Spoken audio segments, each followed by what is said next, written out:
Meu nome é Lívia. Eu tinha 32 anos quando fiquei no meio de um cartório de registro civil, usando um vestido branco na altura dos joelhos que comprei online por exatamente R$89.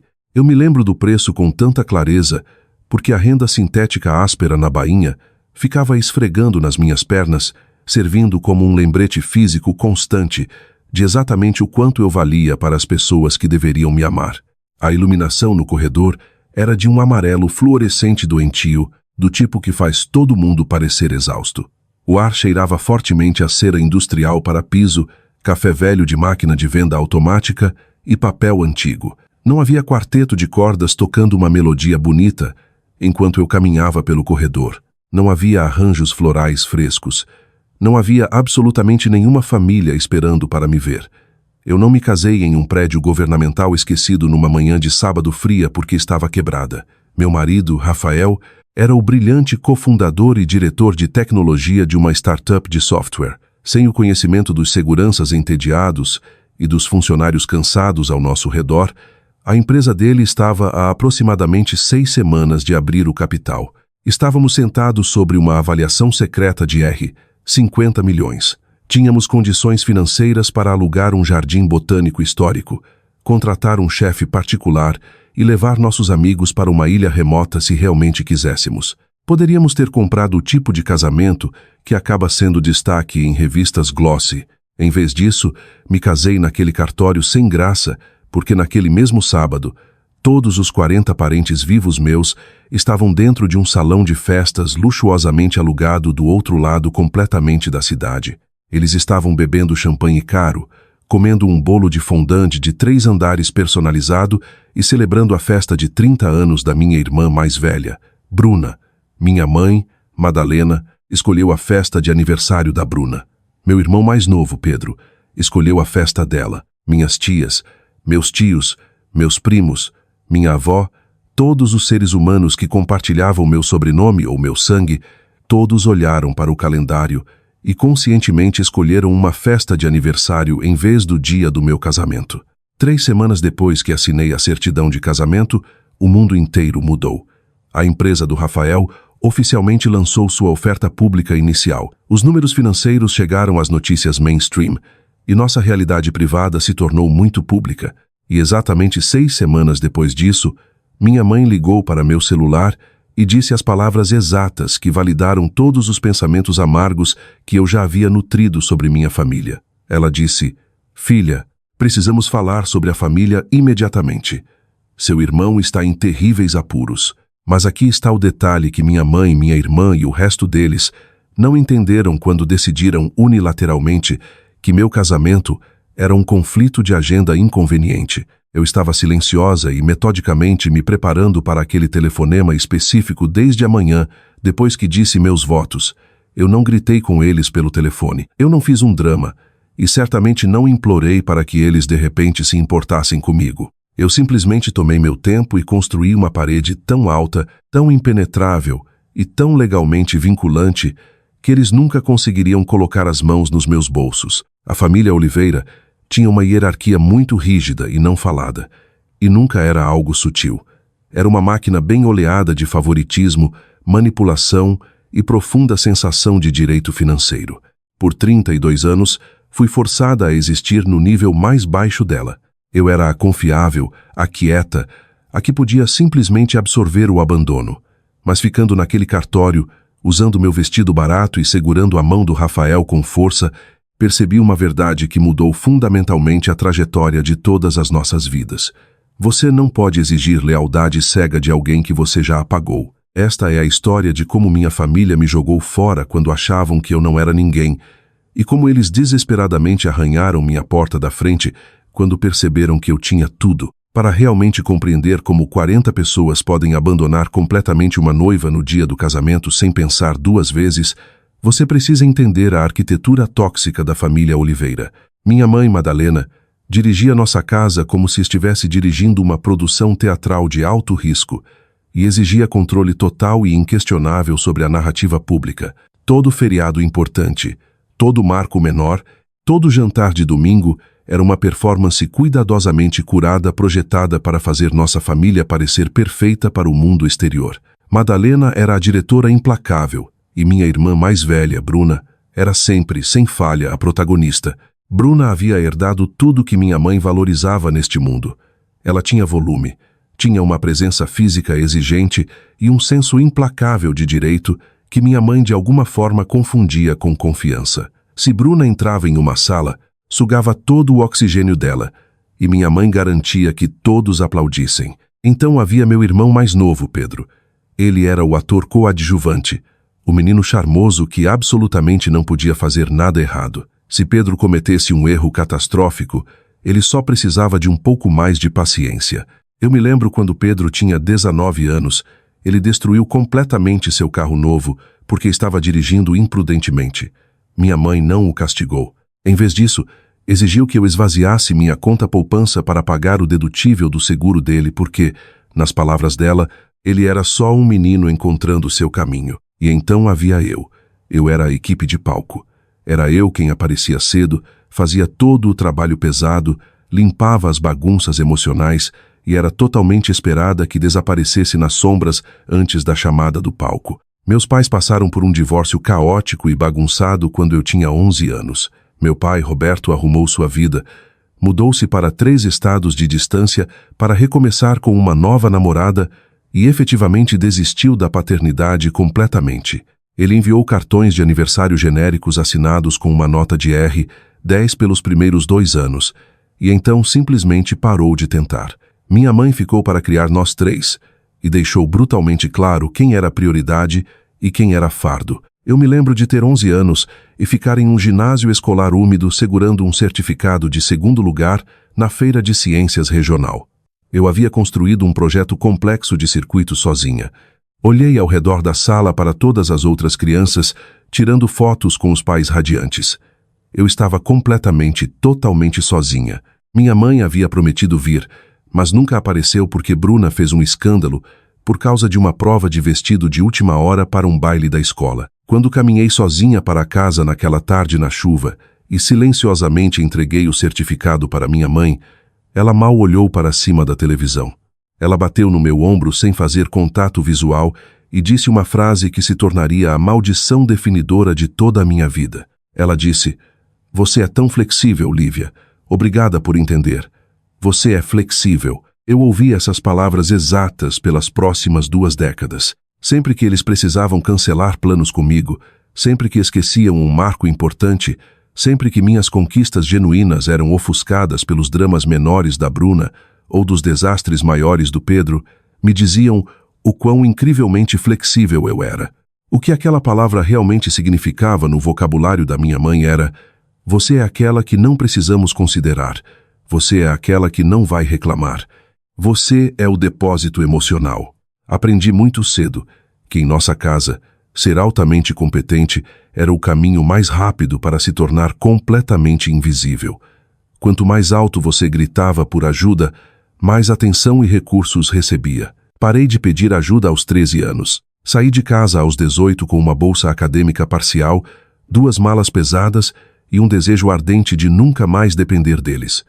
Trabalhei em 2 empregos exaustivos durante a faculdade. Dava aulas particulares de matemática avançada nas noites de semana e estocava caixas pesadas em um supermercado nos fins de semana até minhas mãos sangrarem. Me formei com média quase perfeita e absolutamente 0 dívida. Minha mãe me ligou exatamente uma vez durante meu primeiro ano, não para perguntar como foram minhas provas, mas para perguntar se eu podia dirigir 4 horas para casa para ajudar a montar uma festa para a Bruna. Quando disse que tinha que trabalhar meu turno, ela suspirou profundamente e disse: "Eu pensei que você fosse mais flexível que isso, Lívia. Construí minha vida adulta silenciosa e deliberadamente. Fui contratada por uma empresa de software de médio porte logo após a faculdade. E em 4 anos, subi na escada corporativa de desenvolvedora júnior para engenheira sênior. Eu era excepcionalmente boa em construir coisas complexas em total silêncio. Era, ironicamente, a única habilidade real de sobrevivência que minha família havia me ensinado. Conheci Rafael em uma conferência de tecnologia lotada na cidade. Ele estava apresentando uma demonstração de produto altamente técnica no palco principal e eu estava sentada na última fila, depurando agressivamente um problema frustrante de cliente no meu laptop.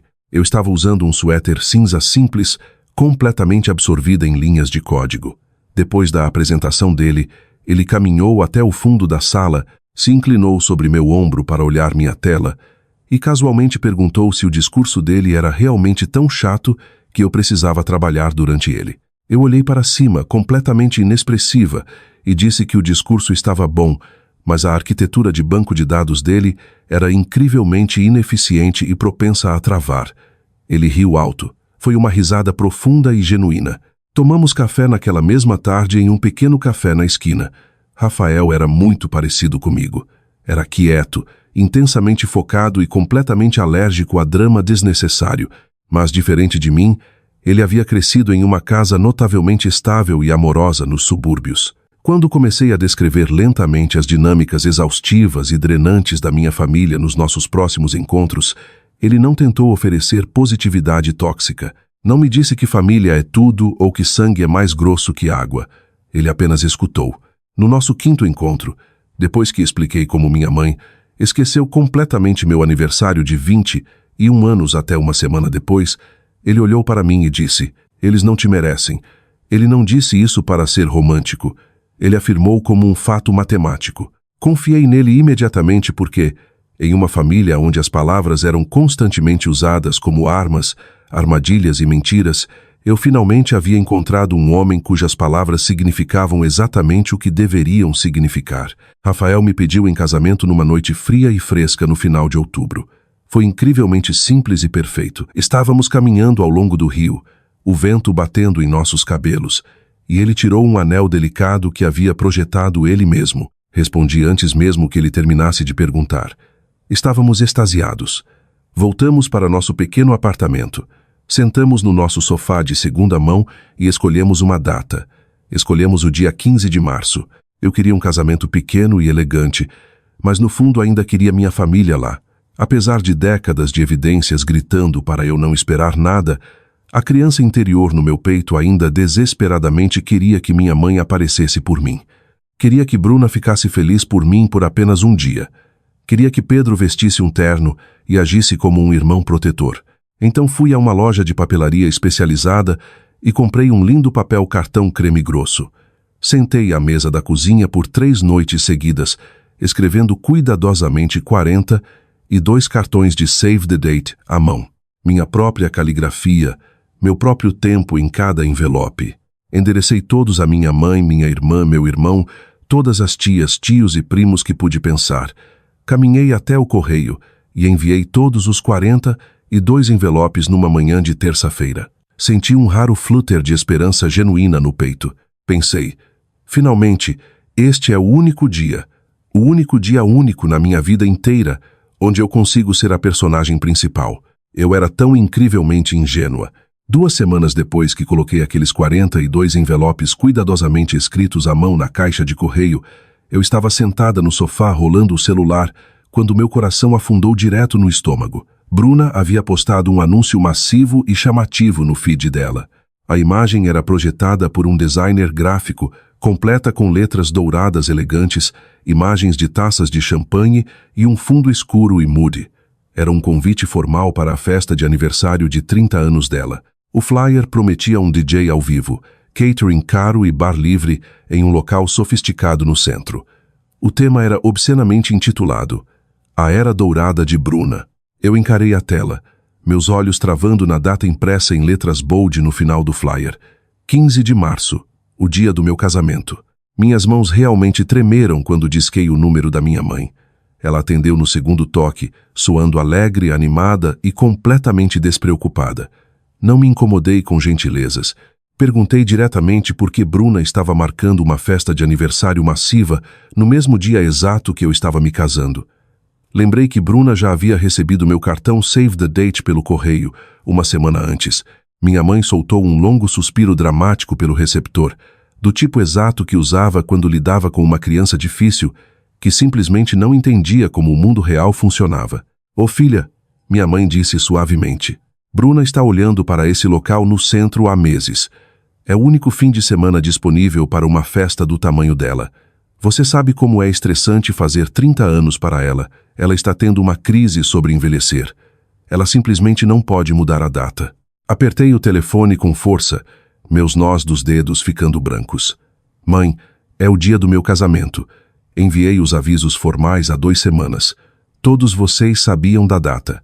Bem, minha mãe respondeu, sua voz caindo naquele tom familiar, intensamente razoável que sempre me fazia sentir como se eu fosse a histérica e irracional. Bruna está fazendo um evento muito grande, Lívia. Ela está esperando mais de 300 convidados. Seu casamento vai ser tão pequeno e íntimo mesmo. Só uma pequena reunião. Você pode simplesmente adiar 1 ou 2 semanas. O local não vai se importar. Você sempre foi tão flexível, Lívia. Você entende, não é? Lá estava. Você é flexível. O que ela realmente estava dizendo, sem termos incertos, era que sua vida era uma reflexão tardia, e o aniversário da Bruna era um evento principal que tinha precedência. Desliguei o telefone sem dizer adeus, meu peito apertado com uma dor familiar e sufocante. As respostas aos meus save the dates começaram a chegar na minha caixa de correio alguns dias depois. Toda tarde, depois que terminava o trabalho, eu descia até o lobby do meu prédio de apartamentos, abria a portinha metálica da caixa de correio e pegava uma pilha de envelopes devolvidos. Todos eles estavam marcados com recusa. Meu tio, meus primos, minha avó. Dia após dia, a pilha de papel cartão creme na minha bancada da cozinha crescia mais alta. 42 envelopes creme enviados ao mundo com esperança e 42 rejeições brutais retornadas. Sentei à mesa da cozinha numa noite chuvosa e abri um por um. Alguns tinham pequenas notas rabiscadas nas margens com tinta azul. Uma prima escreveu, desculpe, querida, mas a festa da Bruna está no nosso calendário há séculos. Tenha um ótimo dia. Outro tio escreveu, desculpe perder, mas vamos compensar mais tarde este ano. Era enfurecedor. A festa da Bruna não estava no calendário deles há séculos. Ela havia anunciado literalmente agora. Mas então abri um cartão da tia Clara e as palavras escritas atrás fizeram meu sangue gelar completamente. Tia Clara havia escrito, Lívia, querida, sua mãe nos disse que você estava adiando o casamento por conflitos de agenda. Nos avise quando for a nova data. Parei de respirar. Li a frase novamente, traçando as letras com o dedo. Adiando. Rasguei freneticamente os envelopes restantes, rasgando o papel na pressa. 2 outros explicitamente mencionavam um adiamento. Uma prima escreveu que ouviu que meu local havia caído e eu estava procurando um novo. Sentei ali no escuro silencioso do meu apartamento, olhando para a evidência física de um massacre. 42 RSVPs. Nem uma única pessoa da minha linhagem sanguínea viria me ver casar. Peguei meu celular e liguei para a tia Clara imediatamente. Minhas mãos tremiam tanto que quase deixei o aparelho cair. Quando ela atendeu, sua voz quente e desprevenida, não me incomodei em dizer olá. Apenas perguntei, com a voz apertada e tensa, Clara, quem exatamente te disse que meu casamento foi adiado? Houve uma longa e extremamente desconfortável pausa na linha. Eu podia ouvir uma televisão tocando um programa de auditório alto ao fundo da casa dela. Finalmente Clara limpou a garganta nervosamente e disse, bem, sua mãe me ligou na última terça-feira. Ela ligou para muitos de nós, na verdade. Passou a tarde toda no telefone. Disse que você e Rafael estavam adiando a data há alguns meses por problemas com o orçamento do catering e que todos nós deveríamos apenas focar em celebrar os 30 anos da Bruna, já que ela já havia dado um depósito enorme não reembolsável. Eu não gritei, não chorei. A pura audácia da mentira era tão massiva que realmente paralisou minhas cordas vocais. Agradeci educadamente Clara pela informação, disse para ela ter uma boa noite e silenciosamente encerrei a ligação. Coloquei o telefone na mesa de madeira e olhei para a pilha de papel. Minha própria mãe não havia apenas escolhido a festa da Bruna em vez do meu casamento. Isso teria sido profundamente doloroso, mas teria sido o comportamento típico dos Oliveira. Não, o que ela havia feito era muito mais insidioso, calculado e cruel. Ela havia sistematicamente ligado para todos os parentes da nossa árvore genealógica e alimentado uma mentira fabricada para garantir que meu casamento fosse completamente apagado do calendário familiar. Ela sabotou ativamente meu dia para garantir que Bruna tivesse uma audiência completa e cativa para seu aniversário. Ela não queria que ninguém tivesse que escolher entre nós, porque sabia que alguns poderiam realmente escolher a mim. Existe uma diferença muito distinta entre ser tratada como segunda opção e ser ativamente, maliciosamente deletada da existência. Naquela noite, Rafael chegou do escritório muito tarde. Ele entrou na cozinha, afrouxando a gravata, e me encontrou sentada no escuro, olhando fixamente para a caixa de sapatos onde eu havia colocado todos os 42 cartões rejeitados. O apartamento cheirava ao jantar de frango que eu havia completamente esquecido de colocar no forno. Ele tirou o paletó, sentou na cadeira ao meu lado e puxou a caixa de sapatos para si. Leu silenciosamente alguns dos cartões. Viu as notas sobre o adiamento. Viu as mentiras. Não entrou em fúria cega. Não socou a parede e não ofereceu platitudes inúteis sobre dinâmicas familiares. Apenas olhou para mim, seus olhos cheios de uma intensidade protetora quieta e aterrorizante. "O que você quer fazer?" perguntou suavemente. Ele não sugeriu cancelarmos por vergonha. Não sugeriu que ligasse para minha mãe e gritasse até perder a voz. Apenas perguntou o que eu queria. Olhei para ele e, pela primeira vez em 32 anos, a parte flexível, acomodatícia e patética do meu cérebro simplesmente quebrou. Morreu ali mesmo na mesa da cozinha. "Quero me casar com você no dia 15 de março, eu disse, minha voz completamente plana e desprovida de emoção. "Não me importo se for num beco atrás de uma lixeira ou num estacionamento de concreto. Não me importo quem está lá e quem não está. Não vou mais tirar minha vida do caminho por eles. Estou farta de ser flexível." Rafael estendeu a mão, me puxou firmemente para seu peito e descansou o queixo no topo da minha cabeça. Eu podia ouvir seu coração batendo firme e calmo. "Então vamos nos casar no dia 15 de março, disse ele. Mais tarde naquela noite, enquanto finalmente comíamos sanduíches frios, o telefone do Rafael tocou. Era o sócio dele. Eu podia ouvir a empolgação frenética abafada vindo do alto-falante. Rafael foi para o quarto atender a ligação em particular. Quando saiu 10 minutos depois, parecia exausto, mas elétrico, como se estivesse vibrando de energia. Me contou que a papelada regulatória final da empresa havia sido formalmente protocolada. Estavam olhando para um cronograma rigoroso de aproximadamente 6 semanas. 6 semanas até a startup deles abrir capital na bolsa. Sorriu um sorriso secreto e cansado, beijou minha testa e disse: "Vamos apenas focar em nos casar primeiro. O resto se resolve." Guardei a caixa de sapatos de rejeições no topo de um armário do corredor. Eu estava completamente farta de chorar por fantasmas. A manhã do dia 15 de março finalmente chegou. Acordei às 6. O céu lá fora ainda era um roxo machucado. Fiquei na frente do espelho pequeno do banheiro e vesti o vestido branco de R$ 89 que havia pedido online com envio urgente. Era incrivelmente simples, sem pretensão, e serviu perfeitamente. Fiz minha própria maquiagem, puxando o cabelo para trás num coque elegante. Rafael vestiu o terno azul marinho que normalmente usava para apresentar para investidores de risco. Não tinha smoking e eu não me importava. Ele estava bonito, nervoso e completamente focado em mim. Exatamente às 7h30, a campainha tocou. Abri e encontrei Cassandra, minha melhor amiga desde a faculdade. Cassandra era uma brilhante analista de dados que havia me visto nos meus piores momentos, como quando trabalhei um turno duplo no dia de ação de graças, porque não tinha para onde ir, e nunca uma vez me disse que eu deveria tentar mais para agradar minha mãe.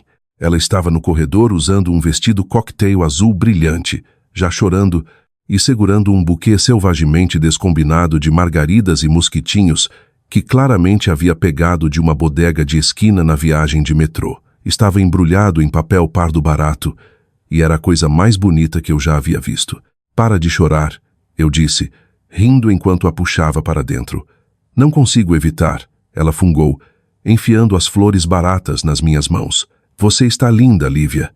É o dia do seu casamento. Vamos fazer isso." Dirigimos até o cartório no sedã modesto de 5 anos do Rafael.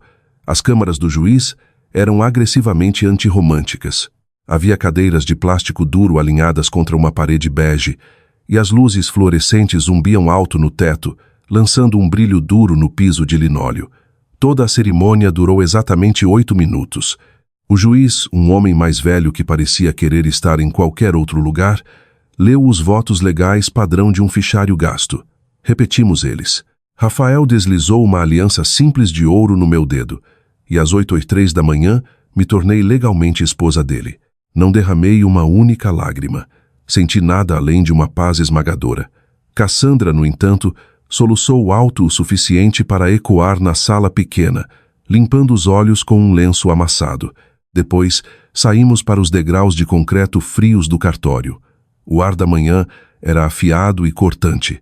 Cassandra pegou o celular e tirou algumas fotos nossas segurando o buquê da bodega. Um homem aleatório passeando com seu Golden Retriever parou, sorriu e se ofereceu para tirar uma foto de nós três.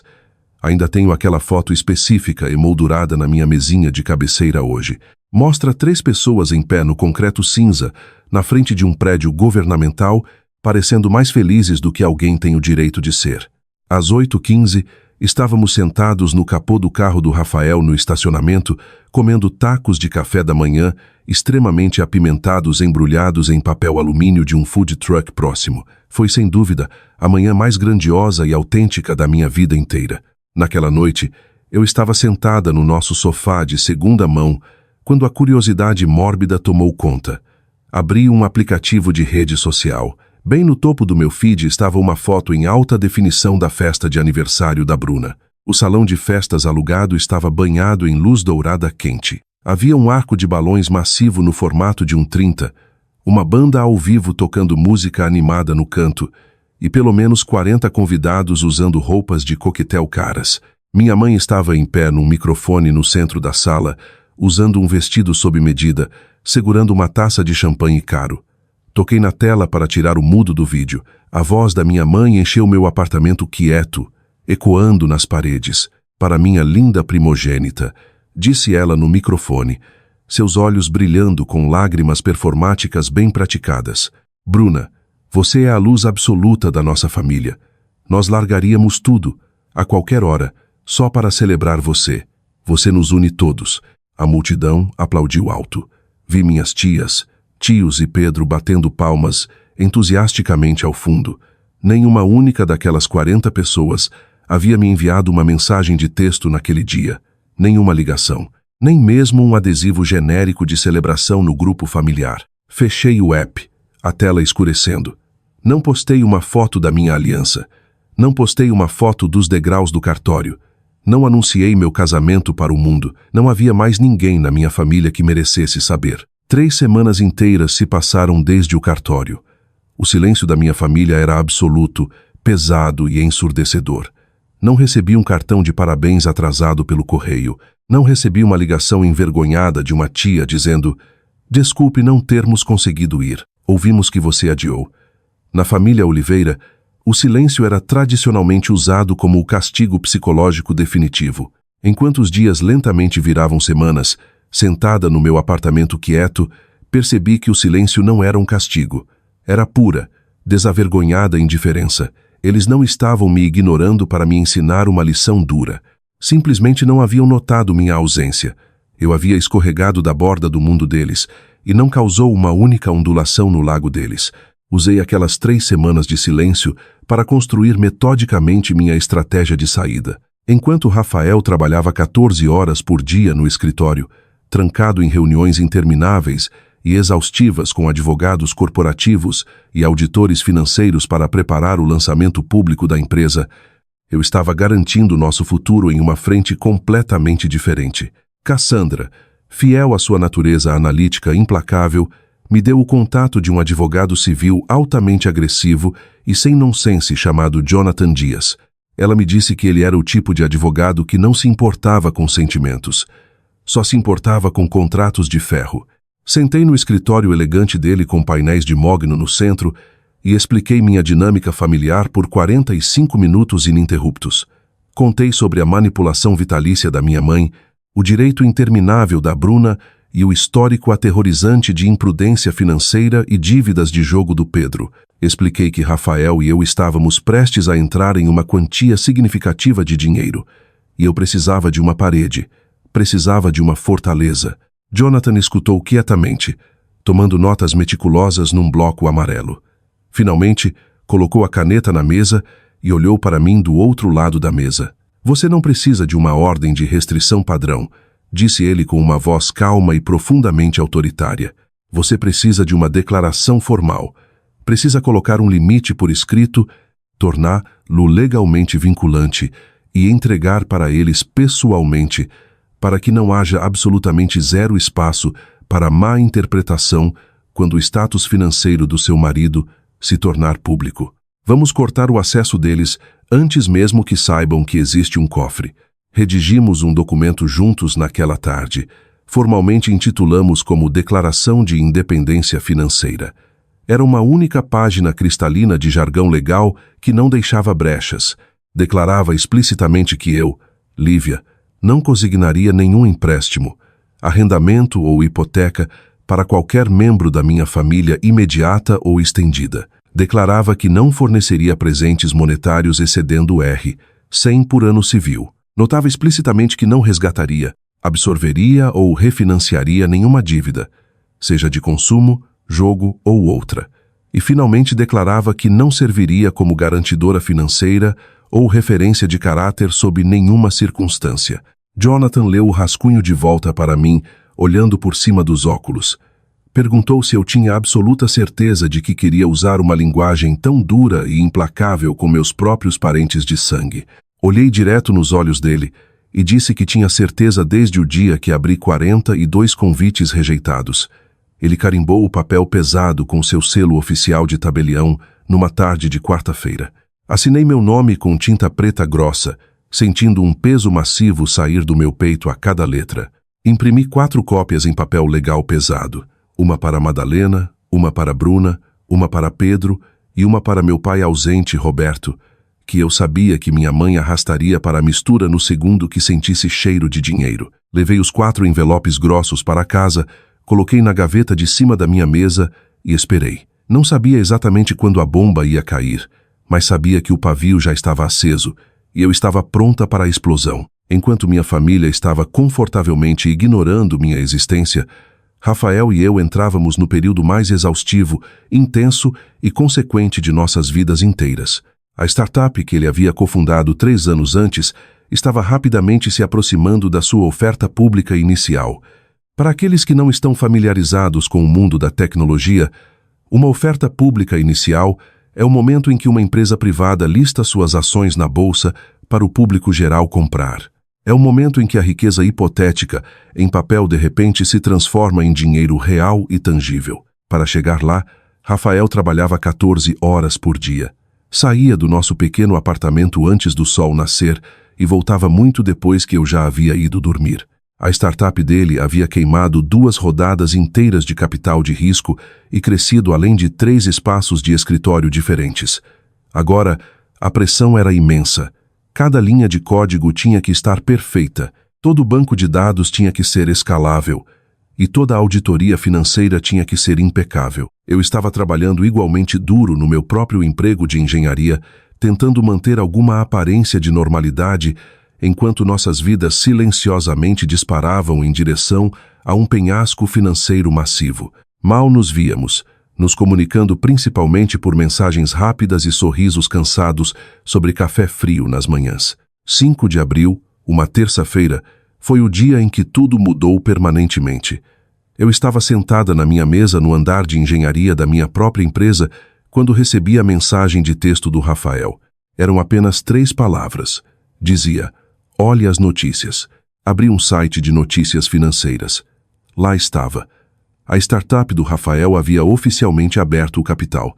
A oferta pública inicial havia aberto a R$14 por ação e no momento em que os mercados fecharam naquela tarde, havia subido para R$19. A avaliação total da empresa estava oficialmente em R$50 milhões. Rafael, como cofundador e diretor de tecnologia, detinha aproximadamente 8% da empresa. No papel, no momento em que atualizei a página do navegador naquela tarde de terça, sua participação pessoal valia pouco mais de R$4 milhões.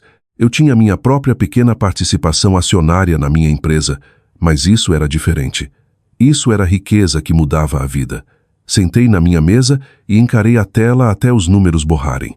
O escritório ao meu redor estava barulhento, telefones tocando, pessoas digitando, mas eu me sentia como se estivesse sentada num vácuo. Quando Rafael chegou em casa naquela noite, parecia completamente atordoado. Entrou pela porta da frente, largou as chaves no balcão e simplesmente se encostou na parede. Olhou para mim e sussurrou: "É real. Aconteceu de verdade. Não fomos a uma churrascaria chique para celebrar.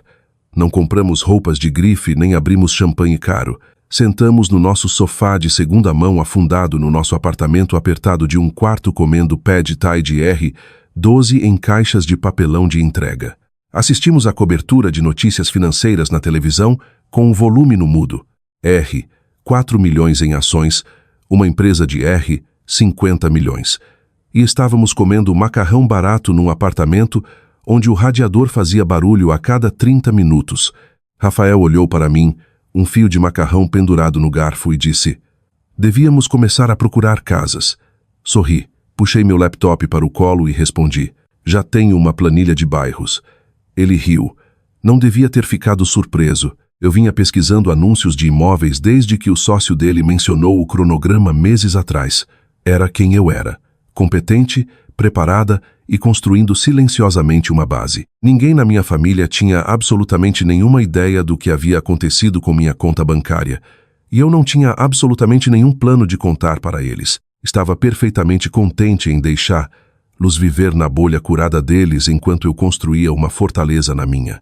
Fechamos nossa nova casa exatamente 11 dias depois da empresa abrir o capital. Pagamos 8 milhões por uma casa de fazenda moderna, situada em 2 acres privados de terra, cerca de 20 minutos fora dos limites da cidade. Tinha 5 quartos, janelas enormes do chão ao teto na sala de estar e uma cozinha de conceito aberto com uma ilha de mármore que podia facilmente acomodar 12 pessoas. Pagamos usando uma combinação de nossas economias e os proventos de uma venda secundária de ações que Rafael havia silenciosa e legalmente arranjado vários meses antes. Não foi uma compra imprudente, foi profundamente calculada. Caminhei pelos quartos vazios no primeiro dia que pegamos as chaves. Meus passos ecoavam nos pisos de madeira impecáveis. A luz do sol entrava pelas janelas massivas, lançando retângulos longos e brilhantes pelo espaço vazio. 5 quartos para 2 pessoas que haviam passado todo o relacionamento espremidas em 900 pés quadrados. Antes mesmo dos caminhões de mudança chegarem, antes de um único móvel ser entregue, coloquei um item específico na casa. Peguei a certidão de casamento do cartório, que havia colocado numa moldura dourada simples. O selo em relevo do cartório era visível no canto inferior. Pendurei na parede logo na entrada, perfeitamente na altura dos olhos. Qualquer um que entrasse pela nossa porta da frente customizada massiva seria forçado a olhar para ela antes de ver os tetos abobadados ou as luminárias caras. A certidão custou R$27. A moldura custou R$12. Era objetivamente o item mais barato numa casa de R$8 milhões, mas era a única coisa que realmente importava. Fiquei na entrada e olhei para meu nome, o nome do Rafael e a data, 15 de março. O dia em que 40 pessoas escolheram uma festa de aniversário em vez de mim. 2 dias antes dos móveis chegarem, meu telefone vibrou no balcão da cozinha. Era uma mensagem da Cassandra. Dizia simplesmente: "Você precisa ver isso imediatamente." Seguido de um link. Não havia outro contexto. Cassandra era analista de dados de profissão e tinha uma habilidade aterrorizante de rastrear pegadas digitais. Cliquei no link. Levava a um fórum anônimo underground de apostas esportivas. Não havia nomes reais, só apelidos e avatares. Mas Cassandra havia seguido uma trilha de migalhas dos perfis públicos de jogos do Pedro até esse site específico. O username dele era uma variação leve da tag de gamer que usava desde o ensino médio. Sentei na ilha de mármore da cozinha e li o histórico de posts dele por 1 hora. Era um spreadsheet horrível e detalhado de ruína financeira crescente. Ele devia dinheiro para 3 fontes separadas e muito irritadas. Havia dívidas com plataformas offshore de poker online, um déficit massivo num aplicativo móvel de apostas esportivas e, o mais aterrorizante, um empréstimo privado de alto juro de um usuário anônimo que ele se referia apenas como V.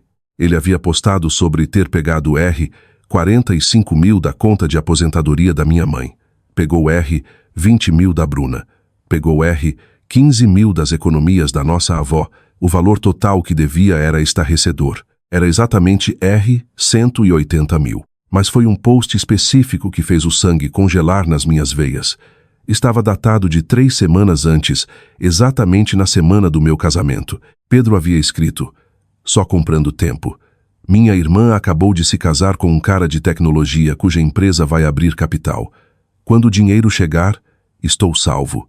Eles vão pagar." Li as palavras 3 vezes para ter certeza de que não estava alucinando.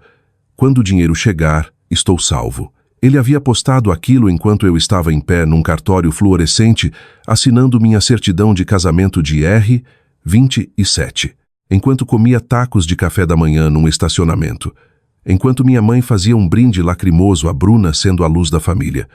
Pedro estava sentado no escuro digitando uma mensagem para estranhos na internet, calculando friamente exatamente quanto meu casamento valia para o vício dele em jogo. Tirei screenshots de todos os posts. Salvei numa pasta segura no meu laptop. Então conectei a minha impressora sem fio e imprimi o post específico do fórum onde ele falava sobre o dinheiro do Rafael. Peguei aquela folha de papel, dobrei cuidadosamente e deslizei na pasta ao lado das minhas 4 cópias da Declaração de Independência Financeira. A evidência e o limite, lado a lado esperando o inevitável. O inevitável aconteceu 4 dias depois. Um blog de tecnologia local popular publicou um artigo de destaque sobre as recentes ofertas públicas iniciais na cidade. A manchete dizia: "Conheça a equipe por trás da startup de R$ 50 milhões que acabou de abrir capital." Logo abaixo da manchete, havia uma fotografia em alta resolução de Rafael e seu sócio. O artigo detalhava seus nomes completos, títulos oficiais, a história da empresa e o valor estimado de suas participações acionárias. Levou exatamente 48 horas para o artigo percorrer a videira digital. Um ex-colega de faculdade compartilhou num site de networking profissional. Então um colega da minha antiga firma de engenharia repostou. Então finalmente alguém marcou Rafael num post público nas redes sociais. Bruna viu primeiro. Sei disso porque ela imediatamente tirou um screenshot do artigo e jogou direto no nosso grupo familiar. Era o mesmo grupo familiar que eu havia mantido completamente silenciado desde a manhã, depois do meu casamento. O mesmo chat onde ninguém havia se incomodado em mencionar meu casamento, mas onde minha mãe havia orgulhosamente postado 30 fotos do bolo de aniversário da Bruna. A mensagem da Bruna apareceu na minha tela. "Vocês sabiam disso? Esse é o marido da Lívia." Tia Clara respondeu imediatamente. "Espera, o quê? Você está falando sério?" Pedro enviou 3 emojis de riso seguidos de uma foto de um saco gigante de dinheiro. Então veio minha mãe. "Meu Deus, deixa eu ligar para ela agora." Sentei na minha mesa e assisti as mensagens subirem na tela em tempo real. O grupo familiar, que havia ficado completamente dormente em relação a qualquer coisa sobre minha vida, de repente era o mais ativo em anos. Houve 27 mensagens em 90 minutos, todas sobre o dinheiro. Nenhuma única pessoa começou a mensagem com parabéns. Nenhuma única perguntou como Rafael estava lidando com o estresse. Nenhuma única disse: "Como você está, Lívia?" Elas passaram de ignorância esmagadora absoluta para interesse financeiro predatório completo no tempo exato de ler um post curto de blog. Meu telefone começou a vibrar violentamente na mesa. Era minha mãe ligando. Deixei tocar até cair na caixa postal. Ela ligou novamente imediatamente. Depois uma terceira vez. Uma quarta. Sentei no meu escritório quieto, assistindo a tela pulsar com o nome dela. Madalena Oliveira. Madalena Oliveira. Madalena Oliveira. Na 5ª ligação consecutiva, calmamente atendi e apertei atender. Lívia, filha. Aquela palavra, filha. Ela não me chamava de filha desde que eu tinha 12 anos e ela queria que eu fizesse as tarefas dela. "Oi, mãe", eu disse, minha voz deliberadamente plana. "Como você está, querida? Como está a vida de casada? Eu venho querendo te ligar há semanas, mas as coisas têm estado tão incrivelmente loucas com o Pedro e a casa e o novo emprego da Bruna e tudo." Fechei os olhos. Ela não mencionou o casamento que deliberadamente pulou. Não se desculpou pela festa de aniversário. Não reconheceu os 42 convites rejeitados. Pulou direto por todas as traições dela como se fosse tráfego menor, que ela podia simplesmente contornar. "Estou bem, mãe. O que você precisa?" Bom. Então vi um artigozinho online hoje sobre a empresa do Rafael. Isso é uma notícia maravilhosa, filha. O lado da família do seu pai sempre teve um senso de negócios afiado. Eu sempre soube que vocês dois iam se dar bem. Ela nunca havia dito isso antes. Nenhuma vez em 32 anos, Madalena Oliveira havia acreditado a mim potencial ou sucesso. Agora, ela estava desesperadamente reescrevendo a história em tempo real, tentando se anexar a uma vitória da qual não havia participado em nada da construção. Mãe, por que você está realmente ligando? Perguntei, cortando as gentilezas. Houve uma pausa na linha. Era o tipo de pausa pesada e calculada que tem horas de ensaio por trás. Na verdade, filha, preciso falar com você sobre algo importante. Pedro tem tido alguns problemas financeiros. Não é nada grande, só um pequeno obstáculo, mas tem pesado em todos nós. Podemos nos encontrar como família? Só sentar e conversar como adultos. Deixei o silêncio se estender por 5 segundos completos, fazendo ela suar. Claro, eu disse, este sábado às 13h. Estamos nos mudando esta semana. Vou te mandar o novo endereço. Mudando? Para onde? Perguntou ela, a voz subindo com ganância. Você vai ver quando chegar, eu disse, e desliguei o telefone. A manhã de sábado chegou com um sol brilhante e impiedoso. Eu havia planejado o timing de tudo com perfeição.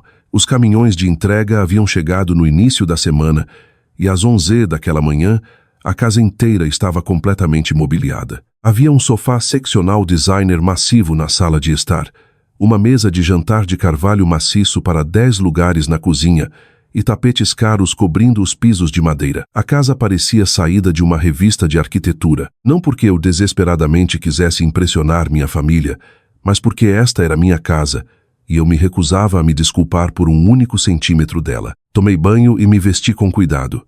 Coloquei um blazer azul marinho sob medida, uma camisa branca de botão impecável e calças escuras. Era exatamente o tipo de roupa que se usa quando se pretende ser levada completamente a sério e nada mais. Ao meio-dia, caminhei até a cozinha e coloquei os 4 envelopes brancos grossos na mesa de jantar. Um em cada lugar vazio. Eles pareciam austeros e clínicos contra a madeira escura. Então coloquei a pasta Manila, contendo as impressões dos posts do fórum de apostas do Pedro, bem ao lado do meu próprio lugar na cabeceira da mesa. Servi um copo alto de água com gelo, sentei e esperei. A campainha tocou às 13h07. Chegar atrasado era um movimento clássico de poder dos Oliveira. Caminhei até a porta da frente, respirei fundo e abri. Minha mãe estava na varanda usando uma blusa de seda floral que reservava estritamente para ocasiões que pretendia controlar. Logo atrás dela estava Bruna, usando um vestido de grife justo e óculos escuros oversized. Atrás dela estava Pedro, curvado numa camisa polo amassada, parecendo nervoso e de ressaca. E finalmente, no fundo com as mãos enfiadas bem fundo nos bolsos, estava meu pai, Roberto. Eu não o via há 4 anos. Ele parecia um homem que havia sido violentamente arrastado para uma reunião da qual não queria participar de jeito nenhum. Entrem, eu disse, dando um passo para o lado. Eles cruzaram o limiar e observei seus rostos. Minha mãe viu a entrada primeiro. Seus olhos subiram pelos tetos abobadados, desceram para os pisos de pedra natural, depois varreram para a esquerda a sala de estar massiva e para a direita a cozinha de conceito aberto com a mesa de jantar para 10. Ela parou fisicamente de andar. Sua boca abriu, depois fechou. Lívia, isso é, quando vocês... Como? Ela gaguejou. Bruna não disse absolutamente nada. Seu maxilar estava travado e seus olhos varriam agressivamente cada superfície como se fosse uma avaliadora de impostos. Olhou para as luminárias caras da cozinha, os balcões de mármore, a vista infinita do quintal privado. Pedro apenas olhou ao redor da sala do jeito que um ladrão varre um cofre procurando o que podia facilmente carregar. Meu pai não passou da entrada. Parou encarando a parede em branco. Observei ele olhar diretamente para a certidão de casamento de R. 27. Viu a moldura dourada, o selo do cartório e a data impressa em tinta preta, 15 de março. Encarou por 5 segundos completos, o rosto ficando vermelho, e então desviou o olhar com vergonha. Não disse nada. Minha mãe finalmente recuperou a voz e começou a jorrar sobre como a casa era linda, o quão incrivelmente orgulhosa estava do meu sucesso, como sempre soube que Rafael era um gênio. Cortei ela imediatamente. Sentem na mesa. Vamos falar sobre o que vocês realmente vieram falar aqui. Eles se arrastaram desajeitadamente até a mesa de jantar e ocuparam seus lugares. Encararam os 4 envelopes brancos na frente deles, mas ninguém ousou tocar ainda. Tomei a cabeceira da mesa. Minha mãe limpou a garganta, cruzando as mãos com força na mesa, como se estivesse presidindo uma reunião de conselho corporativo. Ela claramente havia ensaiado esse discurso no espelho. Família ajuda a família, Lívia. Ela começou, sua voz pingando com calor praticado. É o que sempre acreditamos nesta casa. Pedro tem passado por uma temporada muito difícil ultimamente. Ele tomou algumas decisões financeiras que simplesmente não deram certo. Acontece com muitos jovens da idade dele. Ele está trabalhando nisso, mas os números infelizmente ficaram um pouco à frente dele.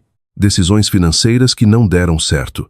Ela disse isso tão casualmente, como se ele tivesse investido num fundo de mercado um pouco volátil, em vez de explodir uma fortuna em apostas esportivas ilegais. Nós todos contribuímos para ajudar ele, ela continuou, sua voz tremendo só o suficiente para soar autêntica. Eu dei da minha aposentadoria, R, 45 mil. Bruna generosamente contribuiu com R, 20 mil. Até sua avó ajudou com R, 15 mil das economias fixas dela. Fez uma pausa dramática olhando para mim esperando a culpa afundar. O total que falta para limpar as dívidas dele é exatamente R, 180 mil. E pensamos que, já que as coisas parecem estar indo tão incrivelmente bem para você e Rafael agora, talvez você pudesse ajudar a fechar a lacuna. Só para colocar seu irmão de pé novamente. Ela disse sem piscar. R, 180 mil. Minha mãe havia acabado de entrar numa casa que eu possuía há menos de uma semana e casualmente pedir que eu entregasse quase R, 200 mil para um irmão que nem conseguiu me mandar uma mensagem no dia do meu casamento. Eu não gritei. Não joguei meu copo de água com gelo na parede. Calmamente peguei minha caneta e escrevi os números no meu bloco. 45, 20, 15. Tracei uma linha grossa preta embaixo e escrevi 180. E exatamente para onde iria essa quantia massiva de dinheiro, mãe? Perguntei, minha voz perigosamente calma. Colocar Pedro de pé novamente? Limpar as obrigações dele? Um recomeço, minha mãe assentiu ansiosamente. Limpar as obrigações dele. Obrigações com quem exatamente? Perguntei. Pedro se mexeu desconfortavelmente na cadeira. Só vários credores, minha mãe disse rapidamente. Coloquei a caneta na mesa. Não estou anotando essa resposta porque já sei que é mentira. Bruna se inclinou para a frente batendo as mãos na mesa. Ela estava esperando seu momento para atacar. Olha, Lívia, eu sei que não fomos ótimos sobre as coisas ultimamente, mas Pedro está em problemas reais, tipo problemas físicos sérios, e estamos todos só tentando encontrar um jeito de passar por isso juntos como família. Olhei diretamente para ela. Eu te ouço, Bruna. Ela tomou minha resposta medida e calma como uma abertura. E quero dizer, olha essa casa, Lívia. Olha toda essa riqueza. Gesticulou selvagemente para a cozinha, as janelas massivas, os tapetes caros. R, 180 mil é uma quantia devastadora para nós, mas para você é trocado. Você casou bem. Alguns de nós simplesmente não somos tão incrivelmente sortudos. A sala inteira ficou completamente morta de silêncio. Até Pedro olhou para cima em choque. Meu pai encarou um buraco no piso de madeira. Você casou bem. Alguns de nós não somos tão sortudos, ela disse com um veneno tão vicioso. Disse como se meu diploma de engenharia, meus dias de trabalho de 14 horas exaustivas, meus anos subindo de desenvolvedora júnior para engenheira sênior fossem apenas uma nota de rodapé na minha vida. Agiu como se a casa, as ações e a estabilidade financeira fossem todas coisas que haviam caído acidentalmente no meu colo por pura sorte de casamento, em vez de por uma década de moagem silenciosa e implacável. E aquela palavra, sortudos. Como se sorte tivesse absolutamente qualquer coisa a ver com comer tacos de café da manhã no capô de um carro num estacionamento de cartório, porque toda a minha linhagem sanguínea escolheu uma festa de aniversário em vez de mim. Peguei a pasta Manila. A energia na sala mudou instantaneamente. Os olhos da minha mãe dispararam para os papéis. As costas do Pedro ficaram completamente rígidas.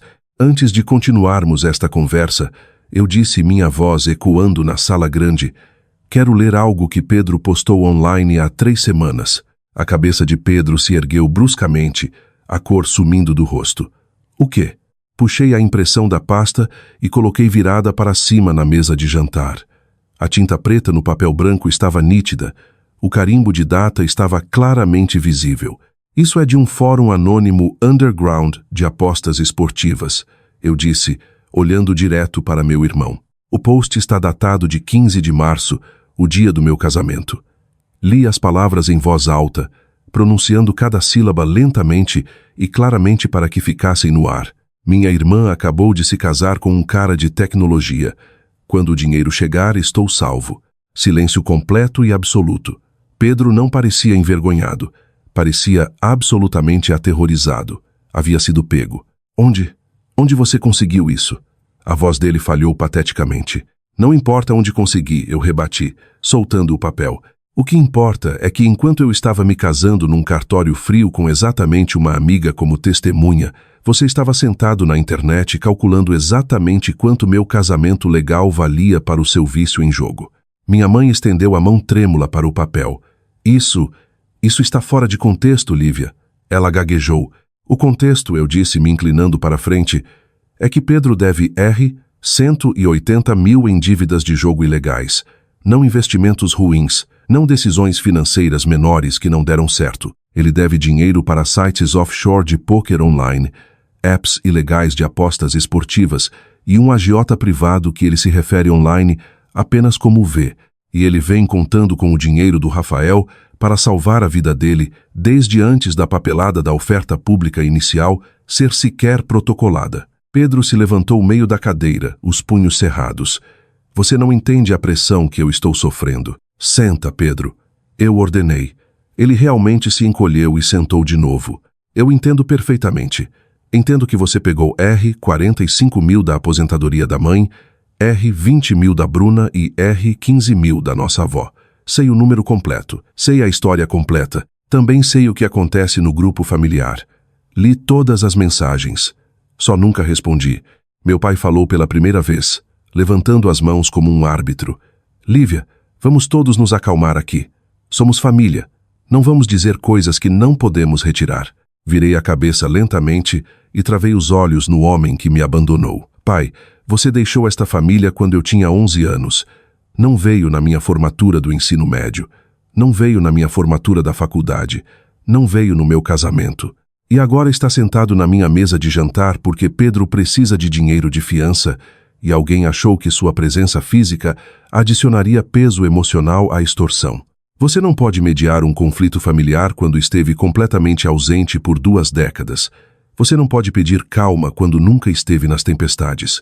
Ele se encolheu, olhou para o colo e não falou novamente. Minha mãe, percebendo que estava perdendo o controle da sala, usou sua arma definitiva, as lágrimas.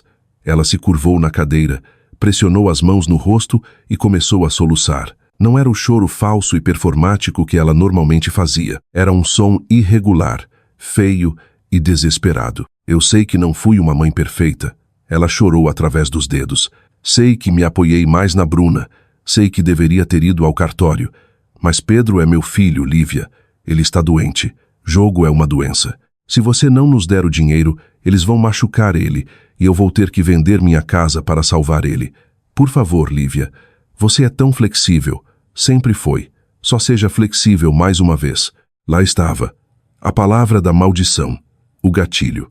Levantei da cadeira. As pernas pesadas de madeira arranharam alto contra o piso de madeira. Olhei para baixo para a mulher que me deu a luz, a irmã que me desprezava, o irmão que tentou me usar e o pai que me esqueceu. Estou farta de ser flexível, eu disse. Caminhei ao redor da grande mesa de jantar e apontei para os 4 envelopes brancos grossos, alinhados perfeitamente na frente de cada um deles. Abram, Ordnai.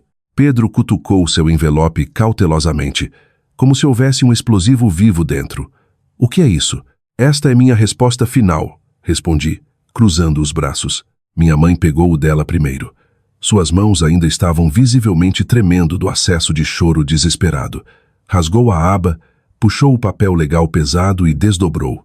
Bruna e Pedro rapidamente seguiram o exemplo. Até meu pai lentamente abriu seu envelope. Fiquei na cabeceira da mesa e deixei o silêncio pesado manter a sala refém, enquanto os olhos deles varriam as palavras digitadas. Antes que pudessem terminar o primeiro parágrafo, falei, garantindo que ouvissem minha voz sobre o jargão legal. Antes de tentarem discutir com um documento legalmente vinculante, quero dizer uma coisa final para todos vocês. Eles relutantemente olharam para cima dos papéis. Escrevi à mão e enviei 42 cartões Save the Date para o meu casamento, eu disse, mantendo a voz perigosamente estável. Todos eles voltaram recusados, não porque 40 pessoas estavam genuinamente ocupadas, não por conflitos de agenda aleatórios. Voltaram porque minha própria mãe passou uma tarde inteira ligando para todas as tias, tios e primos que temos, e alimentou uma mentira fabricada de que meu casamento havia sido adiado por problemas de catering. O rosto da minha mãe instantaneamente perdeu toda a cor, ficando um tom cinza doentio. Lívia, eu nunca... Não minta para mim na minha própria casa, eu rebati, minha voz finalmente subindo só o suficiente para fazê-la se encolher. Tia Clara me contou tudo 3 semanas depois do casamento. 2 outros parentes confirmaram a mesma história exata. Minha própria mãe deliberadamente ligou para 40 pessoas e ativamente apagou meu casamento do calendário só para a festa de 30 anos da Bruna ter uma audiência completa. Você garantiu que eu ficasse naquele cartório completamente sozinha. Ninguém falou. Bruna encarava as unhas bem cuidadas. Pedro engoliu em seco. Então continuei, baixando a voz de volta para uma calma letal. Quando vocês sentam na minha linda mesa de jantar e pedem que eu entregue R$180 mil porque família ajuda família, preciso que entendam completamente que eu não tenho a versão de família que vocês estão descrevendo. Aquela família não existe para mim. Nunca existiu.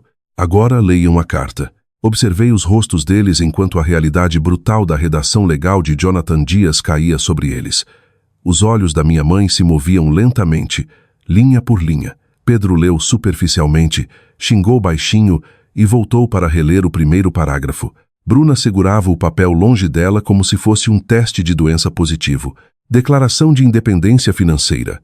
Li em voz alta para a sala, garantindo que não houvesse má interpretação. Eu, Lívia, por meio deste declaro que não consignarei nenhum empréstimo ou obrigação financeira para qualquer membro desta família. Não fornecerei presentes monetários excedendo R$100 por ano civil. Não resgatarei, absorverei ou refinanciarei nenhuma dívida, de consumo, jogo ou outra. E não servirei como garantidora financeira. Apontei para o fundo da página. O selo do tabelião está no canto inferior direito. O papel timbrado oficial do advogado está no topo. Minha assinatura está em tinta preta. É legalmente vinculante e está registrado. Pedro jogou violentamente sua cópia na mesa. Você não pode estar falando sério.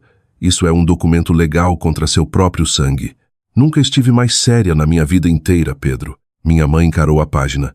Suas lágrimas secaram completamente, substituídas por uma realização fria e dura de que seu controle havia ido embora permanentemente. Isso é um limite contra sua família, Lívia. Isso é um limite, mãe, concordei, sustentando o olhar furioso dela. É algo que você absolutamente nunca me ensinou.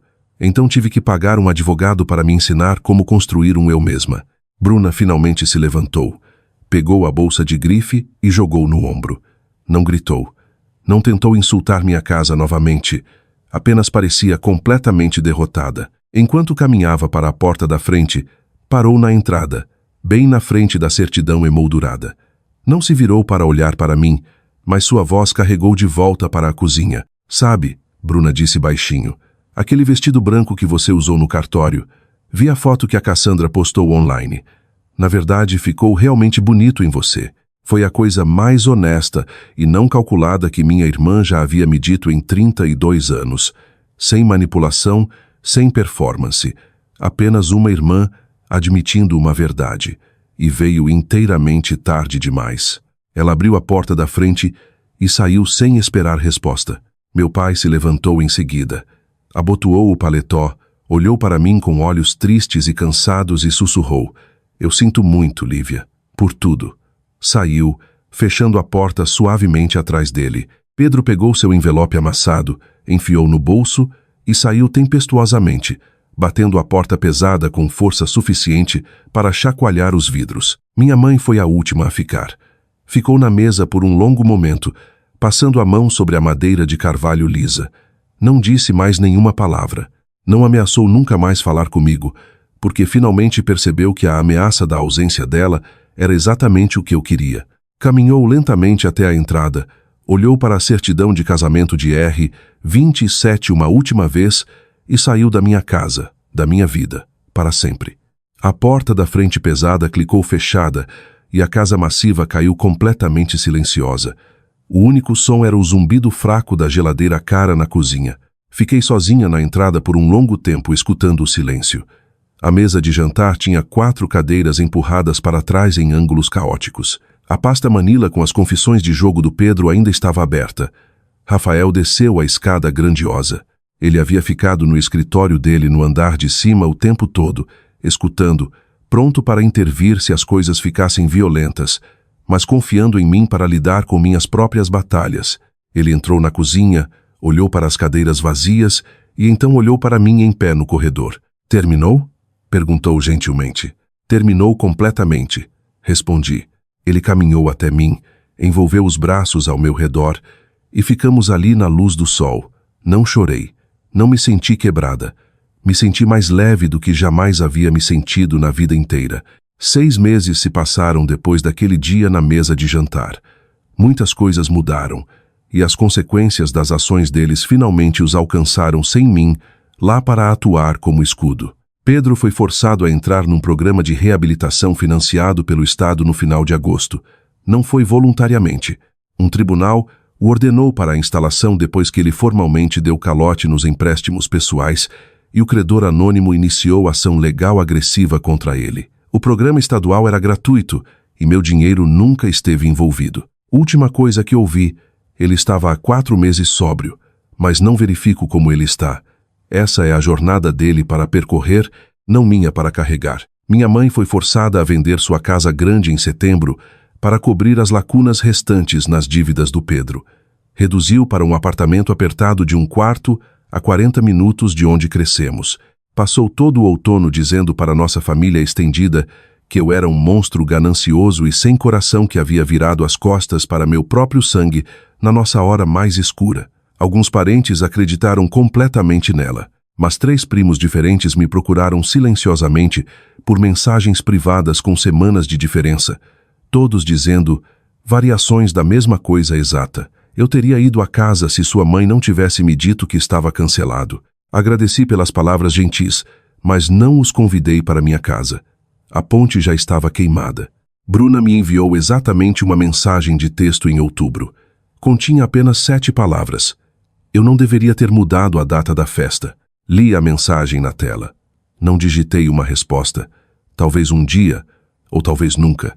Ainda não decidi, e pela primeira vez estou inteiramente confortável em não saber. Meu pai, na verdade, enviou um cartão para meu aniversário de 33 anos em novembro. Não havia dinheiro dentro, nenhuma carta emocional longa pedindo perdão. Apenas uma assinatura simples que dizia: "Feliz aniversário, Lívia. Espero que você esteja bem, pai." Foi o primeiro cartão de aniversário que ele se incomodou em me enviar em mais de 20 anos. Guardei numa gaveta. Rafael e eu nos acomodamos lindamente na nossa nova vida. Recebíamos Cassandra para jantares barulhentos e bagunçados toda sexta à noite. Adotamos um terrier mix caótico de um abrigo local que imediatamente mastigou 2 almofadas caras do sofá. E simplesmente rimos disso. Meu período de lock-up financeiro terminou. E diversifiquei meu próprio portfólio com a ajuda de um consultor financeiro profissional que definitivamente não era parente meu. O grupo familiar ainda existe tecnicamente no meu celular. Nunca deletei. Apenas parei completamente de abrir. A certidão de casamento de R27 ainda está pendurada na entrada da minha casa de R38 milhões. Toda manhã, passo por ela no caminho para a cozinha fazer café. A maioria das manhãs, nem noto mais. Simplesmente se mistura ao fundo de uma vida feliz e estável.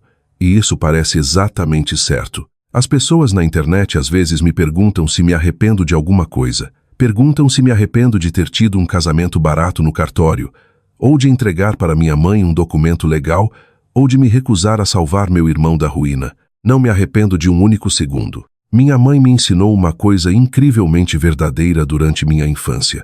mesmo que nunca tenha pretendido como um elogio. Ela disse como se fosse uma descrição da minha fraqueza inerente. Disse: "Você é flexível, Lívia. Sempre foi." Ela estava absolutamente certa. Eu era flexível o suficiente para sair de uma casa tóxica aos 18 anos e construir uma carreira bem-sucedida do nada. Era flexível o suficiente para me casar com um homem brilhante que amava num cartório estéril com exatamente uma amiga e sem flores frescas, e sentir zero vergonha disso. Era flexível o suficiente para sentar do outro lado de uma linda mesa de jantar de 4 pessoas que haviam completamente apagado minha existência e entregar para elas um documento legalmente vinculante que afirmava firmemente que eu estava farta de ser usada. E o mais importante, era flexível o suficiente para finalmente perceber que ir embora para proteger sua própria paz não é crueldade, não é vingança mesquinha, não é amargura, é simplesmente a primeira coisa honesta e amorosa que já fiz por mim mesma. 42 cartões rejeitados, um vestido de R, 89, 4 envelopes brancos e uma certidão de casamento de R, 27 pendurada numa casa que comprei com meu próprio sucesso. Isso não é uma história triste e trágica sobre uma família quebrada. É uma história sobre um limite. E essa é a minha história.